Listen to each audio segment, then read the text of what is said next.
standards and right education system. I'm the former Frankie. But the Northwest Pass, we really need somebody different. Your career, you're used to winning. Life, it was everything to us. 7 or 8 weeks of two-a-days. They really made me appreciate We're allowed to win. he's coming in and we'll be shooting the whole time. Let's go back real quick to the Enid Walk of Fame. Of course, we have training in confined space. Should have been maybe a little more. A good safety tip on that, Stephen. Putting a hat on and getting out there and doing the job. Television model that you watched growing up. Houston, this is the International Space Station. City Connections begins right now. Hello again and welcome to City Connections. I'm Steve Kime with the City of Enid. Thank you for joining us today. Discover Oklahoma is a weekly TV program, and I know you're familiar with it. It's all about locations to visit in all 77 counties of Oklahoma, and I'm sure if there were 99 counties, they would be there too as well. And it's produced by the Oklahoma Tourism and Recreation Department. And one of the young man I should say, that makes it happen along with his co-host is Dino Lalli. And Dino stopped by the Enid Television Network studios on a very windy Oklahoma hot day to share with us what Discover Oklahoma is all about. Dino, welcome to the Enid Television Network. My pleasure. Thank you for having us. And we call it the television network because there's 3 channels, okay? It's not There just you- one, so there we you got go. 3. So we're this big network. I like that. It works for me. And you are absolutely right. On a windy and hot day, I think we actually saw a Gila monster waving a white flag. That's how hot it was today. But we barrel through, and we're happy to be here.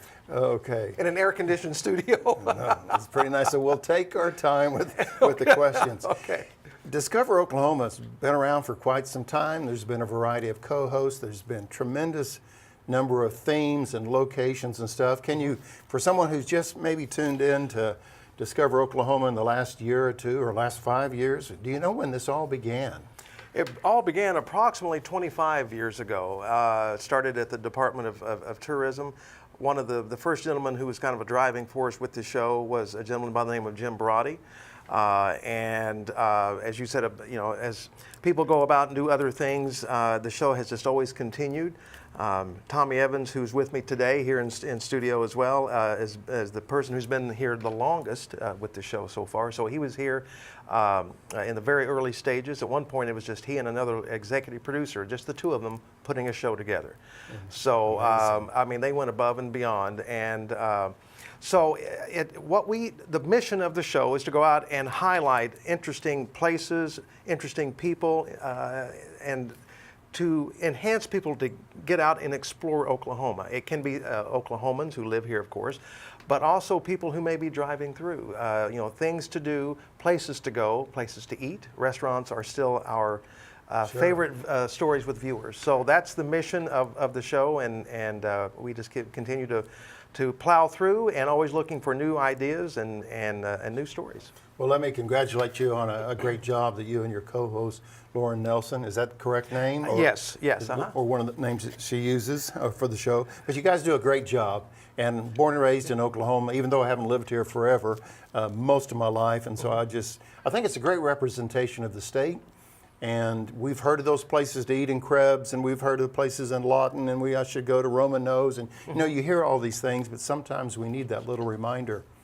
Let's load everybody up and let's go see Eufaula or something like that. So now when people see you on the screen or on Discover Oklahoma, they may recognize, man, that guy's awful familiar. He's done some movie things, or he was on the news, or maybe he's on Channel 5 in the city or something.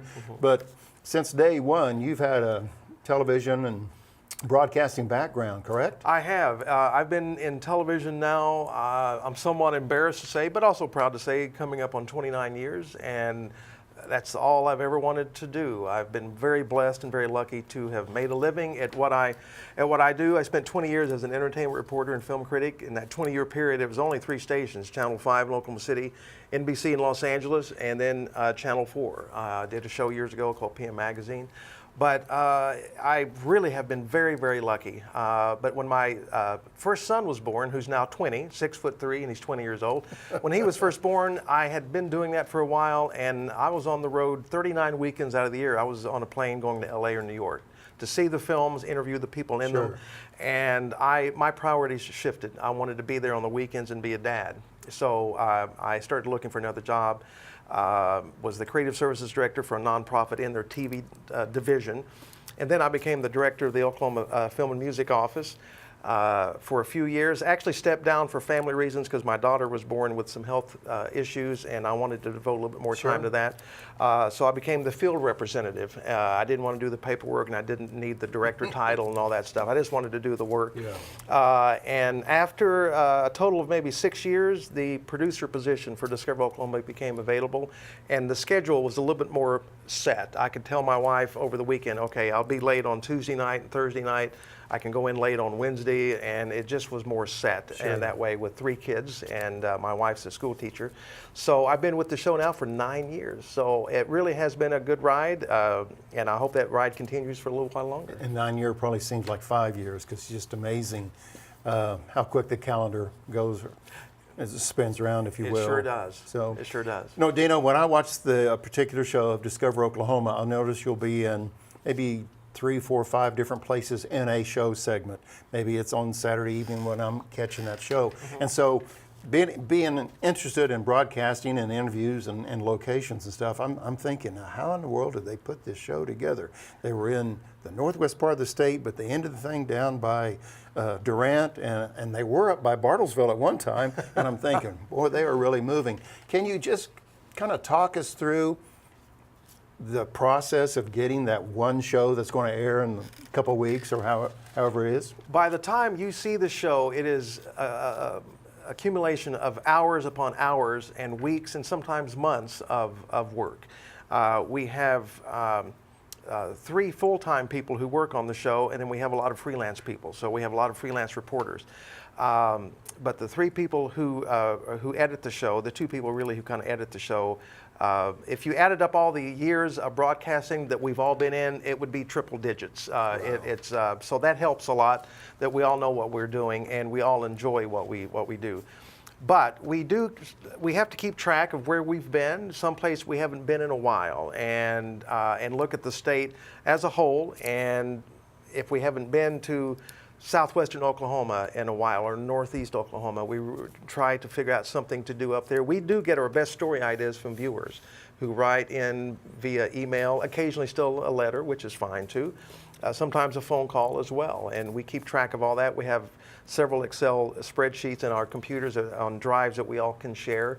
And when a story airs, I will take it off the thing, and I will highlight stories that are coming up so that our executive producer, who's the one who really keeps track of all this, knows that, okay, I need to put these stories in this show. And we work so far in advance. When people will come up to me on a Wednesday or Thursday and say, what's on Saturday's show? I am not exaggerating to say I have to stop and think about it, because when on a Monday, I'm not only looking to do stuff for that Saturday show, but I'm also doing stuff in terms of emails, website stuff for the next 2 shows. So I always keep the 2 to 3 rundowns of the shows on my desk so I can keep track, because it is very easy to get mixed up and send out the wrong email to the wrong company to say your story's going to be on this Saturday, and realize, nope, that's 2 weeks from Saturday. So you have to be organized to really do the job. But we have some amazing people who do stories for the show, and how the show's put together. That's it. You got to have people who have that passion for that, and we do. You talked a little bit about the criteria of identifying where you want to go, that someone can call and make a suggestion, or you realize, well, we haven't been down the southeast part of the state for a while. Is there any other factor or contributing factor to say, you know, we haven't been to Woolarock up by Bartlesville in a while, or a particular place? Is there, and I guess really another factor to say, we need to go revisit this place? It still comes down to when's the last time we were there. Okay. And given the specific location, it may, if it's been 2 years, man, we really need to get back. If it's been 5, we have really got to get back. So it really comes down to that. And if someone suggested something, a lot of times that will kick us off in a good way, we'll go, oh, you know what, that might be a good story to do there.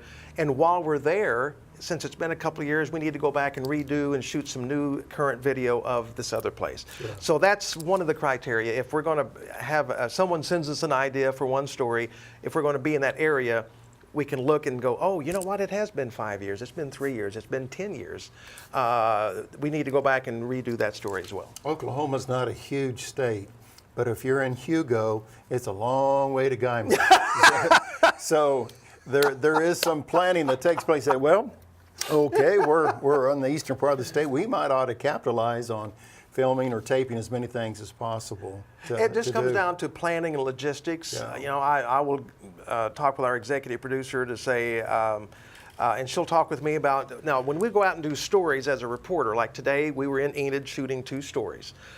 But when we do what we call intros, where Lauren and I are on camera to introduce the stories for that show, that's a whole other set of kind of shooting. We usually shoot 2 shows in one day every other week. And the shows that we're shooting usually are 2 to 3 weeks in advance before they ever air. The key is to keeping ahead of schedule. And in terms of stories, again, it's just logistics. You just have to be organized and keep track of everything. And then there's still sometimes we all mess up and we correct it and we move on. So it's just a matter of staying organized and keeping track of what we've done and where we need to go. Let's talk about your role a little bit as a co-host. When I've watched Discover Oklahoma in the past, it looked like you had a great relationship with Jennifer Reynolds. Is that right? Jennifer I want Reynolds. to make sure I got her name right because I haven't seen it on print for a while. And then you have Lauren Nelson as a co-host now. Tell us a little bit about Lauren. Lauren is just a wonderful, intelligent, sweet lady, a salt of the earth, very humble lady. Former Miss Oklahoma, former Miss America. I think she's from Lawton. She's from the Lawton area. area. The reason I say yes. that because my wife graduated from high school down in Lawton many years ago. But anyway, I just remembered that about Lauren being from Lawton. She is. She's very proud to be from the Lawton area. And when we shot, and Jennifer, let me back up a little bit. Jennifer, again, what a wonderful, talented individual, one of the best writers I think I've ever seen. We had so much fun shooting shows, and again, very humble. There was never any ego, there's never any drama. Same thing with Lauren. We look forward to shooting intros because we have a lot of fun. You know, we don't always get it on the first take, and we have a fun collection. I've heard of that phrase. We have a fun collection of bloopers, which we need to put together a new reel of Lauren and myself of outtakes, and. But again, Lauren she loves going out to do stories and meeting people. And it sounds like a cliche, but it kind of comes back to, and Jennifer and I have talked about this, and Lauren and I have talked about this. It's fun to go places and, eat great food and all of that, or maybe go ziplining, do something that's real interactive. But it's the people really who make it worthwhile at the end of the day. And I know that sounds like a cliche, but that's the honest to goodness truth. Very good. Thank you for joining us today on City Connections. My special guest, co-host for Discover Oklahoma, Dino Lalli. Dino, you were talking about the people being probably rates up to the really top of the experiences that you have. Do you have a favorite story, location, person that you met that I can only imagine you have a laundry list of favorite stories, favorite people, favorite Italian restaurants or whatever. But is there a story that you'd like to just share with one of your favorites real quick? Well, I will tell you, one of my new favorite Italian restaurants is right here in Enid. One of the stories we shot today, Napoli's. Yeah. Oh my goodness, that's the real deal. And I've already texted my wife and say, some Saturday around 3 o'clock, we're driving up for dinner. It was outstanding food. But in terms of people, one story that stands out was in Tommy, not Perry, but Pryor. It was a place called the Sandusky Market. It was a gentleman an older gentleman who's still working with his mom. It was just one of those stores out of Mayberry. They had a bunch of different things, but twice a week, a lot of people would show up and they'd play music, and then other people would show up and dance. Wow. And it was just one of those stories that has always stood out in my mind. The other story that stands out was a story we did on a museum in Chakotah about a gentleman who was born and raised there, served in World War II, died in World War II. The Navy ended up naming a ship after him because of the heroic efforts he went through before he died. And it was just I was just so impressed. Number one, it was a great exhibit. It's a permanent exhibit there in this museum in Chakotah. And it was one of those stories that you walk away just saying, I hope more people know about this exhibit, to learn about a hometown individual who was a hero in World War II. There's a lot of those, of course, but this exhibit and the fact the Navy named a ship after him was impressive. there was another. There's just so many. There really are. I love southeastern I know Oklahoma. it's not a fair question. It is. I was born and raised in McAllister, but the Beavers Bend area really. We say publicly.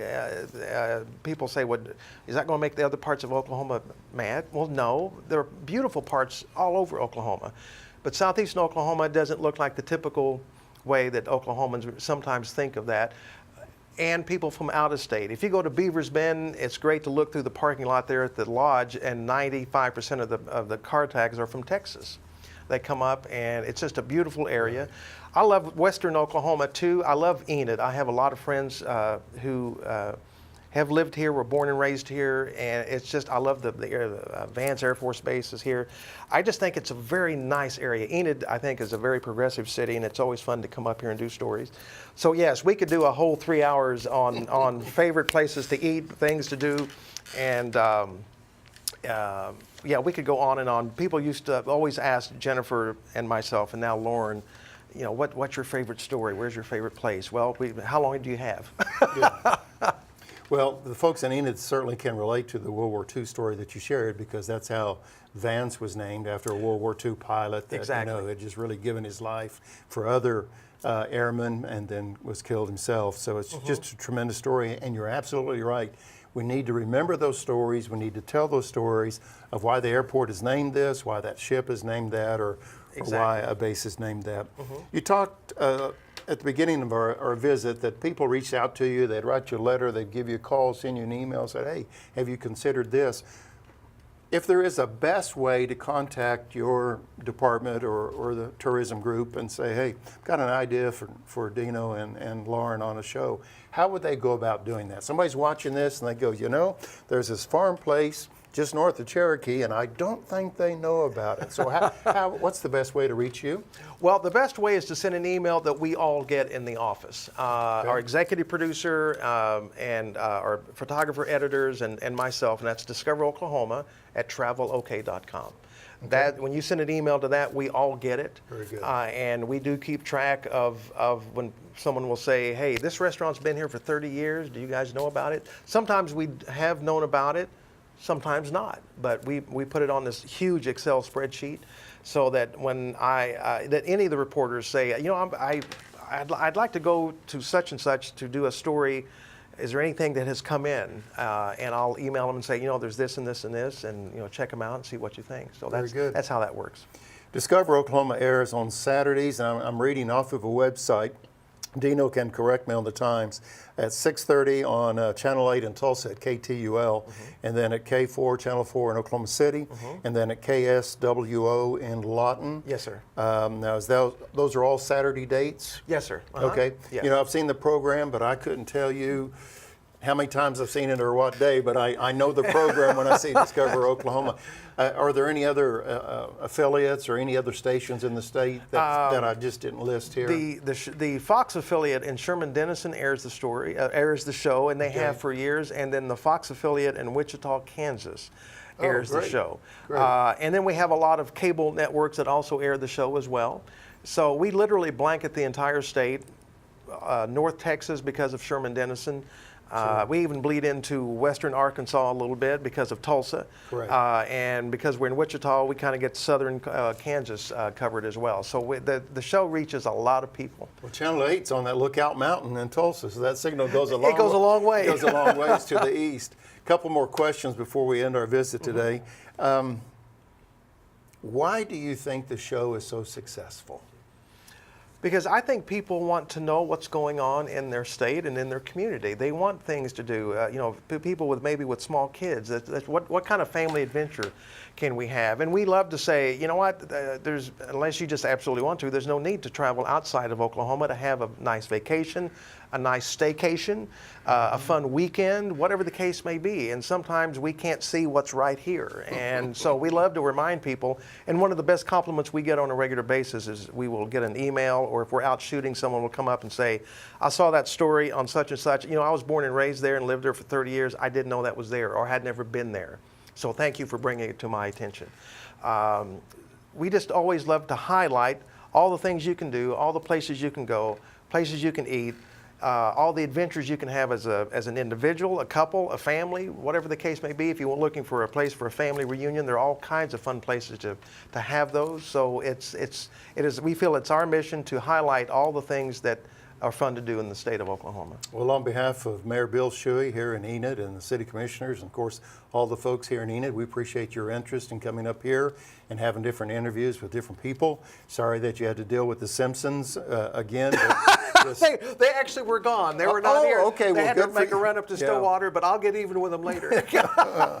Final question. What are you most proud of the entire effort of working with people and the results and the successes you have? What's the thing you're most proud of? I'm most proud of the fact that I have really gotten a chance to meet so many amazing people, hardworking people whose passion is their work, and to meet them and to see that passion at work really has been a thrill for me. And to be a small part of it, maybe just to elevate it, to let other people know that this is there, that you can go eat there, that you can go do this. That has really been a point of pride and happiness for me, and just happy to be a part of that process. Dino, Lalli, thank you very much for being pleasure. here Thank at you. ETN. And on behalf of the mayor and the city commissioners of Enid, we want to present this very medallion to you. It's a challenge coin. It has, of course, Enid on one side. But just in case you need to know where we're at, there's a little marker to say, we're in Northwest Oklahoma. Not that you don't know where we're at.